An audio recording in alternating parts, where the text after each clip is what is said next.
It's crazy to think that almost 20 years ago, I watched my first ever WrestleMania. I ordered it like 20 times without my mom knowing, but I was just happy I got to see John Cena FU the Big Show. And then I had my own WrestleMania main event when my dad beat my ass. But fast forward to 2023, and it all came full circle. Ever since I was a kid, I always wanted to go to WrestleMania. I wanted to be in the crowd of Mania 24 and take in the spectacle. I wanted to be there for the streak matches. Just like any other wrestling fan, it was always the dream. But it was a dream that for the longest time just seemed so impossible. It was always held so far away. Who's gonna take me? My parents are always working. My parents can't get the day off. And most importantly, it was just so expensive. So I even knew back then that I wouldn't be able to go to a WrestleMania until I got older. So after 19 years of watching Manias on TV, watching the DVDs over and over again, thinking maybe next year is finally the year, after even buying floor seats to WrestleMania 36, booking the flight, the hotel, just for COVID to happen. And after all that, I finally found myself at WrestleMania. And as cheesy as it may sound, last weekend was one of the funnest weekends of my life.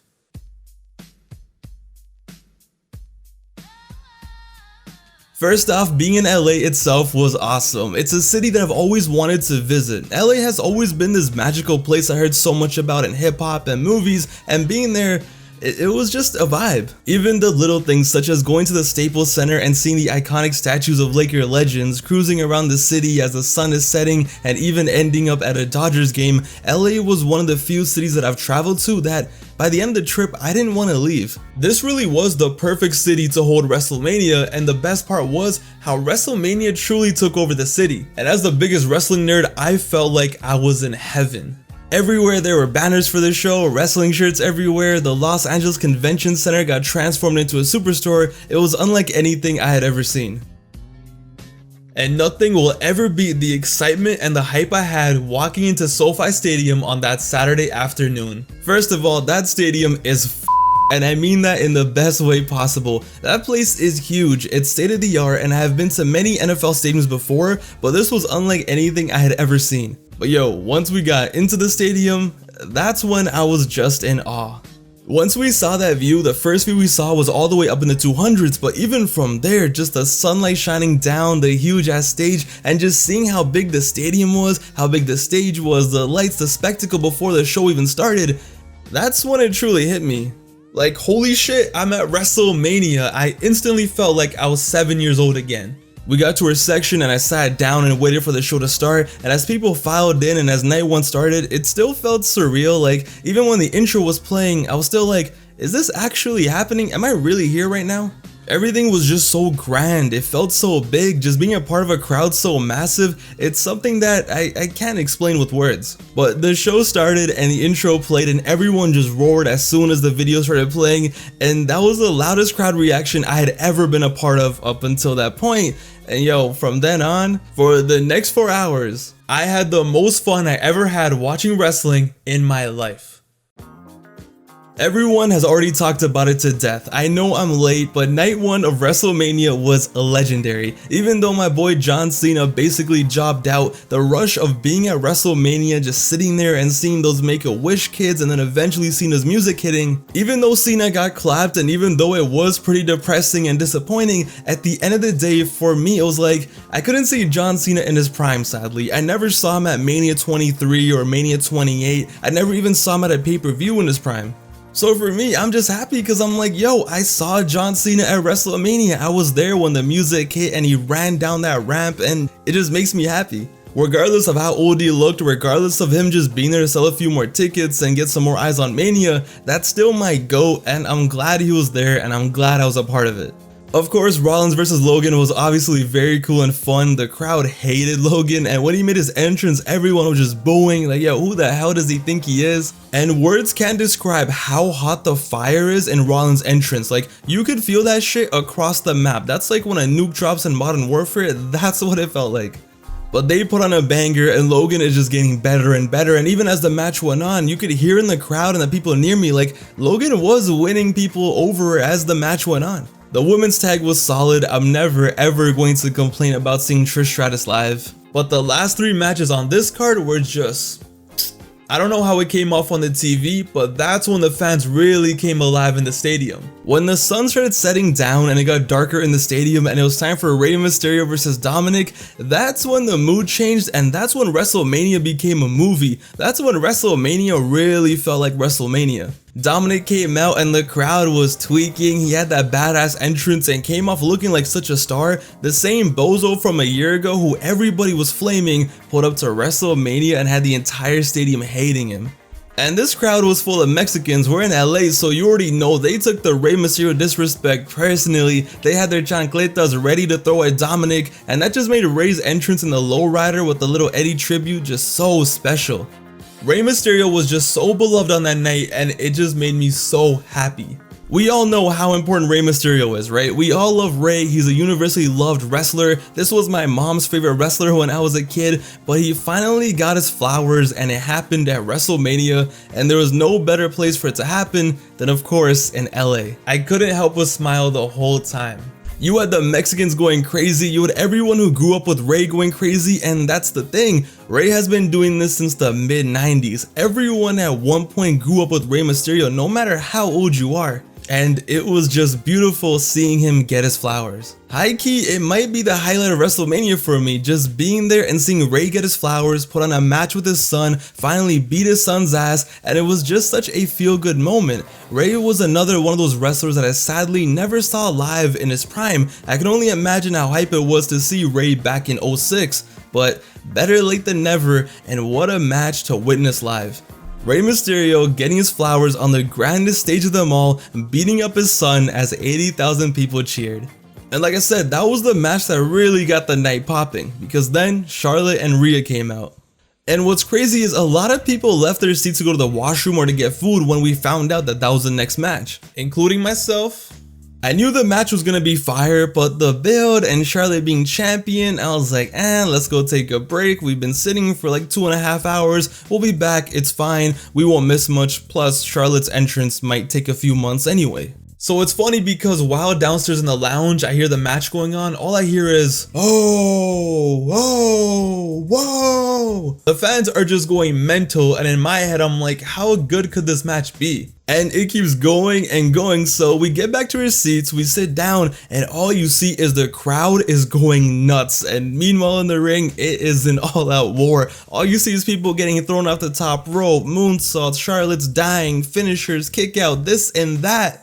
They genuinely tore the house down, and they had everyone invested. People who didn't care too much before the match started, including myself. By the end of it, everyone in that stadium was on their feet, and they absolutely killed it. And that match was a banger of the highest degree. I went back and I watched that match when I came home front to back, and it's the only match I have rewatched from this WrestleMania, and maybe I'm being extra, but like, that's a top 5 women's match all time. To simply put it, Charlotte and Rhea went off. As much as we clowned it before, that match on any other night one of WrestleMania could have easily main evented, but on this night, they had something, somehow, that could easily follow it up. It's still wild to me that they really had a tag team match to close a night of WrestleMania. Yes, a tag team match closing WrestleMania, no celebrities, Obi Trice's real name, no gimmicks, just a good old fashioned tag team title match main eventing WrestleMania. What is this, 1985? But it just goes to show how much people cared because it was the perfect and the right choice to close the show. And what was wild is you would think the crowd might be kind of exhausted after the Rey match because we were so invested, and the Rhea match, and we had been there for around 3 hours at that point, but nah. Once it was time for the match, the crowd just came alive. From Lil Uzi Vert coming out to the insane reaction Sami and Kevin got to a match that had every single person watching on the edge of their seat, it was a picture perfect main event. Some people I'm sure have criticisms with this match, probably with the no selling and the overuse of super kicks, this and that, but who gives a f***? This was perfect in every way. This was the night, the match that Sami Zayn would not die, and all 4 men gave a performance of their careers, and they just showed out. Everybody came out of this match looking incredible, and it was a befitting end to one of the most engaging wrestling stories ever. It might not have been the best technical pure tag match, it was a mess, and it may have been a little bit overbooked, but Who cares? The stories, the moments, the impact, how badly people needed Sami and Kevin to win, how invested the crowd was, and how much people cared about the ending. No doubt one of the best WWE tag team matches of all time, and a match that people will go back and watch and reminisce forever. What more could you really ask for? It was just so satisfying. At the end when they celebrated and the pyro went off, the fact that you knew that you just saw two best friends who started wrestling in bingo halls as kids main evented WrestleMania, they're walking out of champions together after months of build up after a 5-star classic, it's just special. And I'm just so happy that I got to be there for it. And that was night 1, and it was perfect. The entire show was perfect. The night ended on such a high, everyone stayed back and watched Sami and Kevin celebrate for a good 10 minutes and just cheer them on until they left the arena. And like I said before, in my head, I'm like, wow, I really attended one of the greatest WrestleManias ever, and it's not even over yet. Night 1 was 10 out of 10, it was amazing, it was a dream come true, and in all honesty, it was everything I thought WrestleMania would be like. Even though it wasn't 2008 anymore, even though I was all grown up and there wasn't a prime Cena, Batista, Undertaker or whatever, it was still everything I dreamed attending WrestleMania would be like, and I will never ever forget it. And yeah, that's it. That was my Mania experience. Yup, nothing else happened. What a great WrestleMania, what a great trip, what a great weekend. Yep, what a time it was to be alive, right? That's what I always say. Yep, great.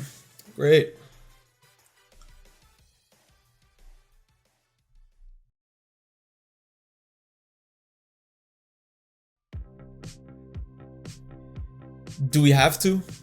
Before night 2, let's go back to Friday. Before anything, before night 1, it was just a Friday night and it was a night I went to the superstore. I walked in and it was this amazing feeling. They had so much cool memorabilia out. They had Eddie's lowrider, Cena's chain from 05 that I was very close to stealing, but then I remembered what happened to me at Walmart. And of course, it was filled with modern wrestling merch that you could purchase, and I had the chance to buy any shirt I really wanted. I don't usually buy modern merch, I only collect vintage wrestling shirts, but I was there, so I'm like, you know what, of course I have to get something. And what did I end up buying? A Roman Reigns versus Cody Rhodes t-shirt. Because I wanted a memory, I wanted a souvenir from that match. I didn't want one of WrestleMania, I wanted one from that match. Even though the match hadn't happened yet, it didn't matter because I was just so excited to see the boyhood dream come true. Of course Cody was going to win, of course WrestleMania was going to end with a happy ending the fans wanted and they were begging for, so of course I bought the t-shirt. So fast forward to night 2. When I think of night 2, as classic as a triple threat was, as hype as the Hell in a Cell was, everything was pretty solid. You already know your boy gets depressed thinking of night 2. I don't think there was anyone who jumped on the Cody bandwagon as hard as me. For years, ever since Cena slowed down, I never had a favorite wrestler. Yeah, you know, I like some guys like Kevin Owens and stuff, but I never had my guy. I never had my favorite wrestler. But Cody coming back and being the clean-cut face who was just so over with the story of how he wanted to honor his dad, how he left as Stardust and came back as the man, just everything about it made me a fan. So when he tore his titty and wrestled in the Hell in a Cell, that was the moment I knew he was my new guy. He was my new John Cena. So this was it. This was the match I was looking the most forward to. It was the main event of WrestleMania, the biggest face versus the biggest heel. This was the first time in a long time we had such a big WrestleMania match like this. They finally had the guy, and by they I mean the company, the top face they had been begging for years, someone to carry the mantle. They finally had someone who they wanted Roman Reigns to be for years. They tried so hard to make Roman what Cody is. So it was perfect, and I was in the crowd. There were so many Cody shirts, so many Cody neck tattoos. The whoa in the stadium was the loudest reaction I had ever been a part of and probably ever will be a part of. And when Roman and Cody were face to face, damn right, I had the chills. I had all the chills, and you bet your ass they had an amazing match, and just it felt like this generation's Hogan versus Rock in terms of crowd reaction and crowd involvement. It was amazing, but I don't even want to talk about the match. What's the point? This is a match that I don't think I'll ever go back and watch, and that is such a shame because I was there, I was sitting there, I was invested. It was one of the best Mania main events in a long time. It's what a Mania main event should be, and it was magic, it was special, the electricity was in the air, and everything was perfect. And like I said, best of all, I was there, I was a part of it. But The ending. Now I know the Roman fans are happy their guy won in a Mickey Mouse way, but whatever, that's fine. But this was just the most deflating, just the stupidest ending I had ever seen. This wasn't heat, this wasn't, oh, the heel won, you're supposed to be mad. This was just dumb. This was Triple H winning at Mania 2000 for no reason. This was like if Triple H won the main event of WrestleMania 20. This was just stupid. When Sami lost and Drew lost, when everyone else lost to the same interference they did, you know, the whole bloodline finish, that was real heat. But this wasn't that. When night 1 ended, fans stayed back and celebrated with Sami and Kevin. People were happy, they didn't want to leave. But when the mat hit 3 on night 2, they weren't even shocked. It wasn't like the Undertaker streak ending where we're like, oh my god, what happened? Like, oh, I'm frozen in shock. Oh my god, I can't believe this. This was just like, okay. Instantly, my whole section left and I was just sitting there like, what? Everything has already been said about this, and of course there are gonna be the idiots who are like, but Cody wasn't ready. But okay, Cody wins, then what? I don't know, man, maybe he defends the title. And like, how are you gonna say he wasn't ready? Like, that's so stupid. Like, what? Like, was Eddie ready in 2004 when he went from the mid-card to the main event in a span of 2 weeks? You don't know if someone's ready until you make them a champion and you see if they're ready then by actually giving them the chance. Like, imagine an 05 going like, you know what, maybe Cena shouldn't be JBL. You know, technically, he's not ready. He hasn't main evented a pay-per-view yet. He's just not that guy yet. No, he's not ready. Like, I swear, like, the WWE's stupid ass booking for the last like 13, 14 years has corrupted the minds of wrestling fans. That's such a dumb take. Like, no, Cody was definitely ready. And at the end of the day, the WWE had the perfect opportunity. 80,000 crackheads screaming, invested in your main event, begging for Cody to win, and at the end, you had 3 of the most over people in the company beating up the Bloodline. The crowd is going nuts. Everything is coming full circle. The Bloodline, who interfered in every single match, finally got their ass beat by the 3 guys who everyone loves. On the grandest stage of them all, Roman Reigns is finally getting a taste of his own medicine after being just a straight tyrant for the past 3 years. The Bloodline is crumbling in the best way, in the most fitting way at the right time. And these idiots basically recreated the Clash at the Castle finish.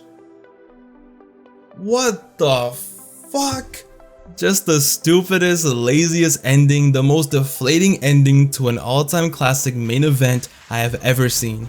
It was Cody's time, man. I don't care if you like Cody or hate him, but when you have a face walk into the main event of WrestleMania that over, I don't care if it was Sami in his place or Drew or your mom, if anyone, no matter the wrestler, walks into any Mania main event with a crowd behind him like Cody did, they have to win at Mania, because you'll never get that magic back. That's what Mania is all about. That's what WrestleMania is supposed to be. But nah, apparently not.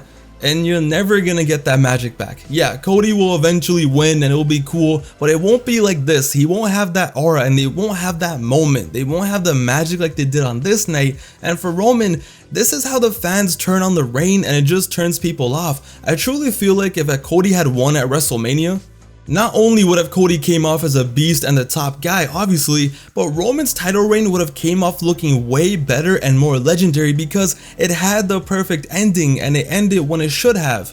But now in my eyes and so many people, it's just whatever. Wrestling is just like movies. It's all about timing, and they had everything set, right place, right times, the fans begging for it, the perfect end to the movie. But now here we are and it's like, no, we're in the 4th hour because apparently this is a director's cut or something. And I don't know, it's just a shame. And obviously there are idiots out there like, no, you know, Cody needed to lose. He needs more story. He needs more adversity. Bro, first of all, not everyone is Daniel Bryan. At the end of the day, you already know how I feel. I think they made the wrong decision and I'll always stand by that. Will they recover? Sure. Will it be the same? Probably not. But will we still watch? Yes, we will. But that doesn't change the fact what they did was pretty stupid. At the end of the day, it was stupid. I don't care what you say. So yo, you bet your ass I left SoFi Stadium on night 2 just annoyed, and honestly everyone was. The feeling after around the stadium was like, well, that was a waste. What was the point of caring? What was the point of being invested? I don't know, not everything needs a plot twist. And it's funny because 99% of the times the most iconic things in wrestling history were moments that were easily predictable and everyone saw coming, but they were still special because it's what the fans wanted. So without a doubt, in my eyes, the WWE definitely fumbled. So that's how I'm gonna remember night 2. But as time has gone, as the depression has passed, even though making this video kind of brought it back, I still had the time of my life. Ever since I was a kid, I wanted to go to WrestleMania, and I finally did it. As much as I hated Edge as a kid, this moment was just, it was everything. At the end of the day, I finally went to WrestleMania, and it was the best weekend of my life. It's something that I'll never forget, and it was something that was on my bucket list for 19 years. It was something that once upon a time seemed impossible. I don't know what the purpose was of this video. I didn't really offer much insight. I am late as hell with it. Everyone has already said everything there is to be said about this WrestleMania. But to be honest, I just wanted to share. And if you made it this far into this video that doesn't really have a point, I just want to say thank you. I don't just mean thank you for watching this video, I mean thank you for everything. I'm in a position where this is my job, this is my main source of income. Somehow, some way I make wrestling videos for a living. And those videos and your support is the reason why my dumbass ended up at WrestleMania. Your support, your comments, your likes, your views is the reason why I can go to WrestleMania, is the reason why I live the life I live, and for that I am truly blessed. So I just wanted to say thank you. You guys have no idea how much you have changed my life. You guys will never know, but I'm telling you, you guys have, and for that I am forever in your debt. So for that, I just wanted to say thank you. You guys made this possible. But yeah, I'm back from Mania. I have recovered from my depression. There's more content coming soon. I know I've been slacking so far this year, but it's done. It's over. I'm going back straight to the top and expect a lot of banger content coming soon your way. It's your boy Pav, aka Wrestling Gifts, and I'm about to drop so much banger content coming soon. But until then, take it easy, stay safe, and I'll see you guys very soon.